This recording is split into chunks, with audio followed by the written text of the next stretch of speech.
오늘도 참 더우셨죠? 연일 숨이 막힐 것 같은 폭염이 이어지면서 열사병 같은 온열 질환자가 예년보다 2배만이 증가한 것으로 나타났습니다. 특히 몸이 약하신 어르신이나 어린아이들의 건강이 우려되는데 온열 질환은 제대로 된 초기 대처가 중요하다고 합니다. 허성준 기자가 짚어봤습니다. 지난 15일 청주에서 폐지를 손수레에 싣고 가던 70대 할머니가 쓰러져 병원으로 옮겨졌지만 결국 숨졌습니다. 제주에서는 지난 4일 가지치기 작업을 하던 50대가 경련을 일으키고는 숨졌습니다.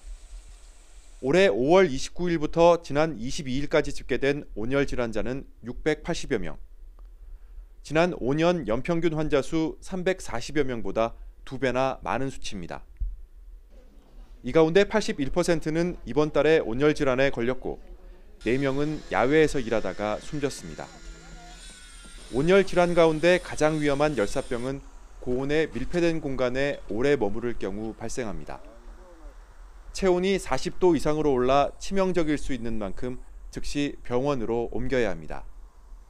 가장 흔한 온열 질환인 열탈진 환자는 땀을 과도하게 흘려 무력감과 피로, 구토 등을 호소합니다.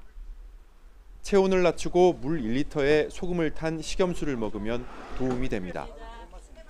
열경련은 팔과 다리, 복부 등이 떨리는 현상이고 열부종은 손이나 발 등이 빨갛게 달아올라 몸이 붓는 증상을 말합니다. 온열 질환을 예방하기 위해서는 물은 자주 마시고 항상 시원하게 하며 휴식을 충분히 취하는 것은 물론 매일 기상 정보를 확인하는 것이 중요합니다. 폭염이 집중되는 정오부터 오후 5시까지는 장시간 야외 활동을 삼가고 65살 이상 노인과 6살 이하 어린이는 온열 질환 발생 빈도가 높은 만큼 특히 주의해야 합니다. YTN 허성준입니다.